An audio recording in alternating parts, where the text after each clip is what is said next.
ఉద్ధరించిన ఢిల్లీని కూడా ఉద్ధరిస్తా, మీరు నా మాట నమ్మి ఢిల్లీలో కూడా కాంగ్రెస్ కి అధికారం ఇయ్యండి చెప్పి రేవంత్ రెడ్డి గారు ఢిల్లీలో చెప్తాడు. 6 గ్యారెంటీలు అమలు చేసిన, రుణమాఫీ మొత్తం చేసిన, మొత్తం తెలంగాణను ఉద్ధరించిన, 100 రోజులలోనే అన్ని ఇచ్చిన మాటలన్నీ నిలబెట్టుకున్నా, అదే తరీఖన ఢిల్లీలో కూడా చేస్తా, మీరు నా మాట నమ్ముండ్రి, తెలంగాణ ముఖ్యమంత్రిగా చెప్తున్నా అని చెప్పి రేవంత్ రెడ్డి గారు ఢిల్లీలో చెప్తున్నారు. ఇక్కడికి వచ్చిన మా ఆడబిడ్డలు నేను అడుగుతున్నా, ఇక్కడికి వచ్చిన మా ఆడబిడ్డలను నేను అడుగుతున్నా, మీరు జవాబు చెప్పాలి. అమ్మకు అన్నం పెట్టనోడు చిన్నమ్మకు బంగారు గాజులు చేయిస్తాడా? అమ్మకు అన్నం పెట్టనోడు చిన్నమ్మకు బంగారు గాజులు చేయిస్తాడా? చేయిస్తాడా? చేయించడా? చేయిస్తాడా? చేయించాడు. కూట్ల రాయి తీయనోడు ఏట్ల రాయి తీస్తాడా? తెలంగాణను ఉద్ధరించనోడు అంటే ఢిల్లీలో ఉద్ధరిస్తాడా? పోయి అబద్ధాలు చెప్పచ్చు నా ముఖ్యమంత్రి అంటోడు. 6 గ్యారెంటీలు అమలు చేసేసిందట, అయిపోయిందట. ఇప్పుడే చెన్నమ్మ చెప్పింది.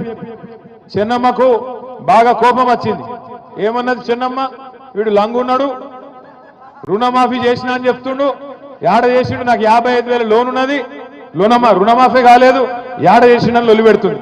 మరి ఏం చేయాలి చెన్నమ్మ అన్న? ఏం చేయాలి? మరి నువ్వు అన్నది నేను చెప్తా, అయితే నా మీద కేసు పెడతారు మళ్ళా.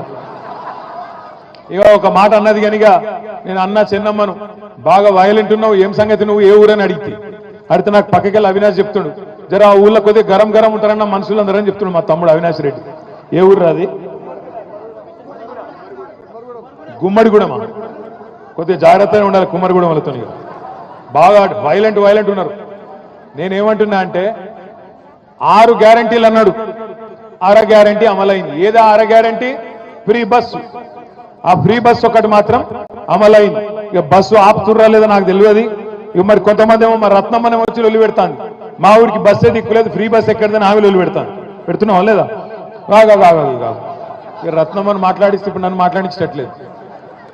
ఇప్పుడు ఇక్కడ ఎవ్వలకు మైక్ ఇచ్చినా మీరు తిట్టే తిట్లకు రేషం ఉన్నోడైతే ఇంకోడైతే ఆయనతో ఒక బకెట్లో నీళ్ళు నింపుకొని దుంకి చచ్చిపోతాడు. కానీ ఆయన రేవంత్ రెడ్డి, ఆయన గసండి ఏం లేవు, రేషము సిగ్గు ఇజ్జతు ఏమి లేదు. ఏది పడుతుంది ఒరుడే, ఇష్టం వచ్చినట్టు అబద్ధాలు చెప్పుడే, ఇష్టం వచ్చినట్టు సిరుగుడే ఊరేగుడే. నేను ఒక్క మాట అడుగుతున్నా, ఊళ్ళే ఎవరైనా ఒక మాట ఇస్తే లేదా ఏమైనా బాకిస్తే వాడు తిరిగి ఇవ్వకపోతే మనం కేసు పెడతాం. ఏం కేసు పెడతాం? 420 కేసు పెడతాం. వీడు చీటర్ ఉన్నాడు, చీటింగ్ చేసిండు, వీడి మీద మోసం చేసిండు కాబట్టి కేసు పెట్టాలి అంటాం. మరి గిన్ని మోసాలు చేసిన కాంగ్రెస్ ప్రభుత్వం, గింతమందిని మోసం చేసిన కాంగ్రెస్ ప్రభుత్వం ఇడిచిపెడదామా? రైతులను మోసం చేసిండా లేదా? ఏం చెప్పిండు రైతులకు? ఎంబడ ఊరుకుండ్రి. కేసీఆర్ గారు 1,00,000 రూపాయలు రుణమాఫీ చేసినా, ఆ 1,00,000 మీకు వచ్చినా మీరు ఎంబడే బ్యాంకు కురుకుండ్రి, 2 లక్షల రుణం తెచ్చుకోండి, నేను వస్తున్నా, రాగానే డిసెంబర్ 9 నాడు సంతకం పెడతా అన్నాడు. పెట్టిండా? రుణమాఫీ అయిందా కాలేదా? నేను అడిగిన అసెంబ్లీలో రేవంత్ రెడ్డి గారు నిజంగా నీకు నిజాయితీ ఉంటే, నీకు చిత్తశుద్ధి ఉంటే నీ సొంత ఊరు కొండారెడ్డిపల్లె కోదాం, లేదా నీ సొంత నియోజకవర్గం కొడంగల్ కోదాం. ఒక్క ఊర్లోనన్నా రైతులు గిన్న రుణమాఫీ అయిందని చెప్తే రాజకీయ సన్యాసం తీసుకుంటా, రాజీనామా కాదు రాజకీయ సన్యాసం చేస్తా అని అసెంబ్లీలో రేవంత్ రెడ్డి ముఖం మీద చెప్పిన. కానీ మాట లేదు, ఉలుకు లేదు, పలుకు లేదు. రేవంత్ రెడ్డి గారికి నేను చెప్తున్నా, సరే కొడంగల్ ఓని, కొండారెడ్డిపల్లె ఓని, రాష్ట్రంలో ఏ ఊరికైనా సరే, చేవెళ్ళ నియోజకవర్గం అయినా సరే, ఏ నియోజకవర్గం అయినా సరే, డేటు, ప్లేసు, టైము 3 నీ ఇష్టం. ఏ ఊరికంటే ఆ ఊరికి పోదాం. ఇక నువ్వు కాకపోతే నీ మంత్రులను పంపి ఏ ఊరికన్నా పోదాం. ఒక్క ఊర్లోనన్నా గిన్న రైతులు రుణమాఫీ అయిందని 100% గిన్న రాసిస్తే మొత్తం బీఆర్ఎస్ పార్టీ నాయకులను రాజీనామా చేసి పోతామని చెప్పి కూడా నేను విజ్ఞప్తి చేస్తా ఉన్నా. ఇంత మోసం చేయొచ్చా? చారాన రుణమాఫీ కూడా కాలే, కానీ చారాన కోడికి బారాన మసాలా అన్నట్టు ఇవాళ ఢిల్లీకి పోయి మొత్తం రుణమాఫీ చేసిన అని చెప్పి అక్కడ మాట్లాడుతూ ఉన్నాడు. ఇంకా సిగ్గులేని మాట ఏంటంటే, ఇదే రేవంత్ రెడ్డి చెప్పిండు రైతులకు. ఏం చెప్పిండు? కేసీఆర్ మీకు బిచ్చమేసినట్టు 10,000 ఇస్తుండు, నన్ను గెలిపిండ్రి 15,000 ఇస్తా అని చెప్పిండా లేదా? 10,000 కాదు 15,000 ఇస్తా అన్నాడు. డిసెంబర్ 3కు ముందు తీసుకుంటే 5,000 వస్తుంది ఒక పంటకు. కానీ డిసెంబర్ 3 తర్వాత తీసుకుంటే 7,500 రూపాయలు వస్తుందని చెప్పిండు. సంవత్సరం దాటిపోయింది, ఒక్క రూపాయాన్ని ఇచ్చిన రైతులకు ఇయ్యలేదు.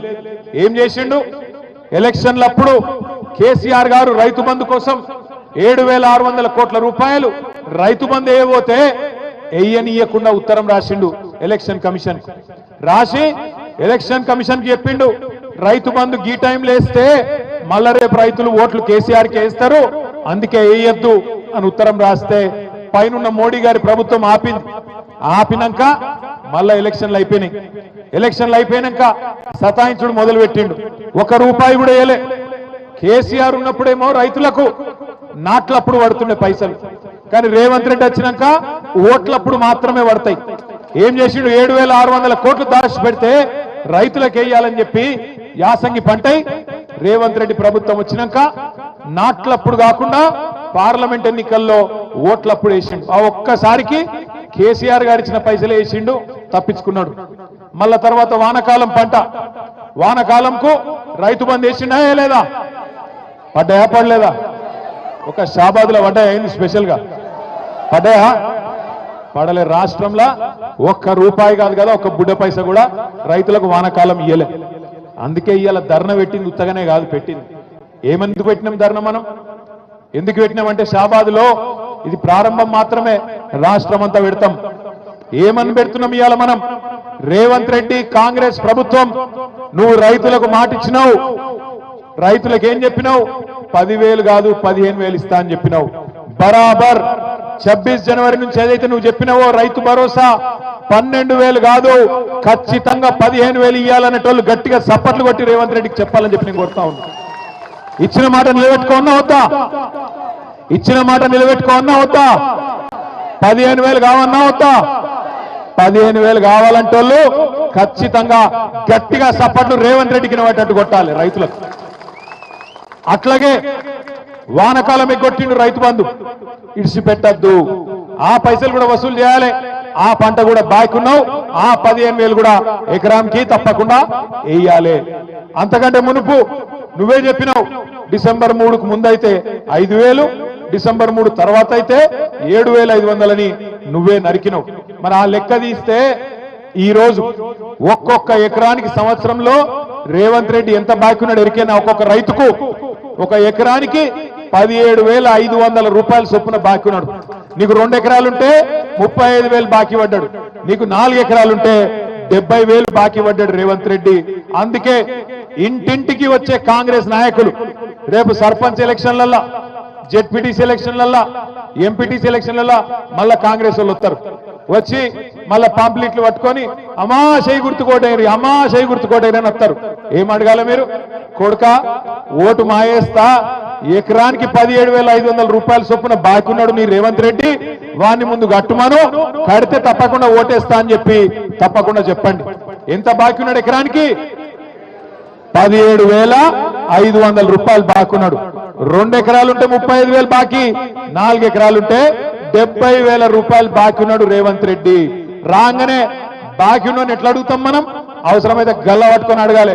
ఏమరా కొడుక ఏదో బాగా చెప్తే ఎలక్షన్ ముందు కాంగ్రెస్ గుద్దు గుద్దు అంటివి, అభయాస్తం అంటివి, ఇప్పుడు అభయాస్తం భస్మాసురాస్తం అయింది, నెత్తి మీద భస్మాసురాస్తం అయిపోయి ఆగమైపోతున్నాం, ఏం సంగతి అని అడగాలి. ఇక మా ఆడబిడ్డలు మీకు ఎంత చెప్పిండు? సిల్కకు చెప్పినట్టు చెప్పిండు కేసీఆర్ సారు. ఏం చెప్పిండు కేసీఆర్ సారు? అన్న వస్త్రం కోసం పోతే ఉన్న వస్త్రం పోతుంది, కాంగ్రెస్ వాళ్ళు లంగలు మంచోళ్ళు కాదు, నమ్మకుర్రి అని చెప్పిండు. కాంగ్రెస్ వాళ్ళు ఏమో మీకు మంచిగా అందమైన కబుర్లు చెప్పిరి. ఏమన్నారు? నెలకు 2,500 పడతాయన్నారు. పడ్డాయా లేదా? పడ్డాయా ఒక్కలకన్నా? 100 రోజుల్లో 6 గ్యారంటీలు అమలన్నారు. 100 రోజుల్లోనే 6 గ్యారంటీలు అమలు చేస్తా అన్నారు. మరి మీ ఒక్కొక్కరికి ఎంత బాకీ ఉన్నాడు ఎరికైనా రేవంత్ రెడ్డి? ఒక్కొక్కలకు, ఒక్కొక్క ఆడబిడ్డకు, ఈ రాష్ట్రంలో ఉండే 1,67,00,000 మంది ఆడబిడ్డలకు రేవంత్ రెడ్డి గారు ఈ ఒక్క సంవత్సరంలోనే 30,000 రూపాయలు బాకున్నాడు. నెలకు 2,500 చొప్పున, సంవత్సరానికి 30,000 రూపాయలు బాకున్నాడు. సో కాంగ్రెస్ వాడు మీ ఓటు వచ్చినందుకు అడిగితే ఏం చెప్పాలి? ఆడ 30,000 పెట్టుకోడుక, ఆ తర్వాత మాట్లాడతా అని చెప్పి ఎలగొట్టాలి. ఏం చెప్పాలి? ఎంత బాకీ? ఒక ఆడబిడ్డలు చెప్పాలి ఎంత బాకున్నాడు. రైతులకు ఎకరానికి